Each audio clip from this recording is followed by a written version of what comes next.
November 22nd, 2015, day number 189. Ellie began to complain of a headache. Uh-oh, here we go. I took her temperature and it was 102.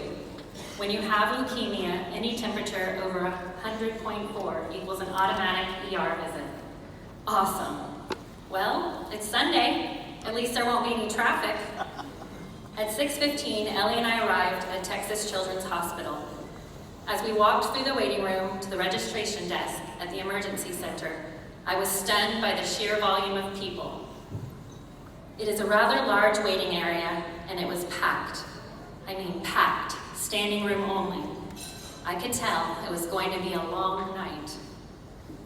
But apparently, having leukemia has its perks. Who knew? Cancer patients get the VIP treatment in the emergency center. Any germ, no matter how insignificant to you or me, could kill a child with a compromised immune system.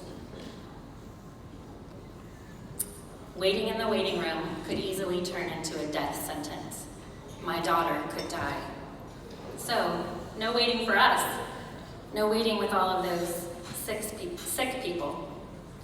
Ellie's vitals were taken by a very calm and caring nurse, Troy. Temperature, 99.7. Wait, what? Are you kidding me? No fever? I drove all the way here for no reason? Seriously? Troy politely excused himself to find us a room. Ellie excitedly asked me if they would send us home since she did not have a fever. I didn't know the answer, but I was hopeful. A few moments later, Troy came back and casually escorted us to our treatment room. Shock and trauma room were the large words written on the sign above the automatic sliding glass door. The emergency room must be full. They can't put us in the waiting room, so shock and trauma it is. Damn, they aren't messing around in here. It was huge. Equipment and supplies filled the room. I jokingly said to Troy, "This room is serious." Troy's stone-faced reply, "We always bring our patients who trigger the shock protocol in here. Your daughter has leukemia and her heart rate is 178. She is at risk for septic shock." Wait, what? You brought us here on purpose? We need this room? I was just beginning to process this information when at least 10 doctors and nurses rushed into the room, each with a life-saving job to do. Everyone was talking over each other. I was being asked question after question. The room was chaotic, the scene was intense. The sense of urgency was undeniable. And Ellie was panicked, absolutely terrified. Why are we here? Who are all these people? What are they doing? What is happening to me? What is wrong? Something is wrong. I want to go home.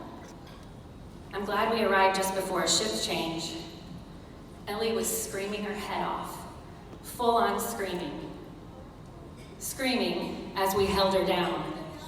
Screaming when they accessed her port and took blood cultures. Screaming as they hooked her up to a heart rate monitor. Screaming as they put an IV in her hand. Screaming as they gave her fluids. Screaming as they dosed her with 2 different extra-strength antibiotics. Screaming as Tamiflu was administered. Screaming as they took a chest x-ray. Screaming if they gently touched her shoulder. Screaming if anyone made a move or started to talk or took a breath. Screaming, "Mama, Mama, please make it stop." Her eyes darted back and forth like a caged animal. Her body shuddered against the slightest touch. She was paranoid. She was out of her mind. And me? I don't even know how to answer that question. I can't make it stop. But I know the sound of her gut-wrenching, blood-curdling screams will forever echo inside my mind. I hate cancer. When the dust settled, our room looked like a scene from Grey's Anatomy. The floor was littered with popped-off syringe caps, used gloves, and empty packages. Trash was everywhere. After 2 boluses of fluids, Ellie's heart rate stabilized. After a blood transfusion, it dropped below 100. Breathe. Mission accomplished. At 1 o'clock in the morning, we were taken to room 1411, the 9th floor, the oncology wing, was full, yet again. Lots of kids have cancer. This journal entry only represents one day in Ellie and my family's war against high-risk pre-B-cell acute lymphoblastic leukemia. It wasn't the first day, and it definitely was not the worst day. And these are the other 857 days she underwent treatment. Unfortunately, I have stories for every one of these days too. It is surreal to be standing up here tonight on this day in particular, May 17th, because this day has become the day I dread the most. This day is day number 1. 4 years ago today, on May 17th, 2015, my then 11-year-old daughter Ellie was rushed to Texas Children's Hospital in an ambulance. May 17th, 2015 is the day I found out that cancer had reared its ugly head and invaded my daughter's body. It was also the day that I began to discover that beating cancer is in my blood. When I was younger, my dad always gave sound advice he hoped I would embrace. And like any good teenage daughter, I usually just rolled my eyes.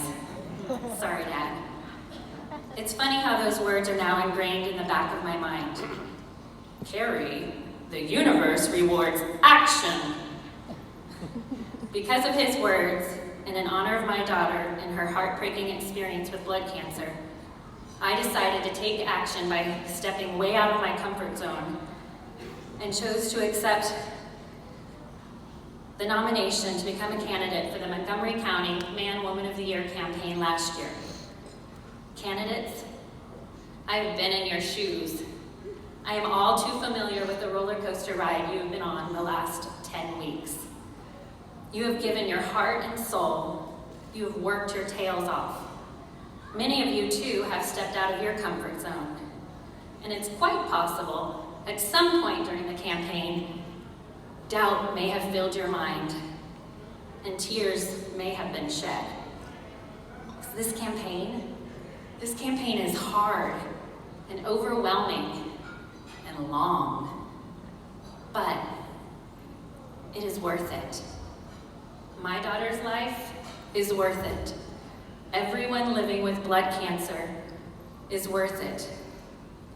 I know for a fact that the ripple effect from the amazing accomplishments you have made the past 10 weeks will know no bounds. Lives will be changed. Lives will be saved. Even if you don't walk away with a sash tonight, like I didn't, there are no losers in this room. You are all winners, and we have all won. Why? Because you chose to take action, and the rewards of funding research to eradicate this disease will mean that one day, no other family member of a child will have to document 858 days of pain and suffering. I am honored to be standing among you tonight and want to thank you and all the generous donors who choose to take action as well. And your actions will also enable me to replace the heartbreaking memory of May 17th, 2015 with the memory of tonight, the beginning of the end of blood cancers.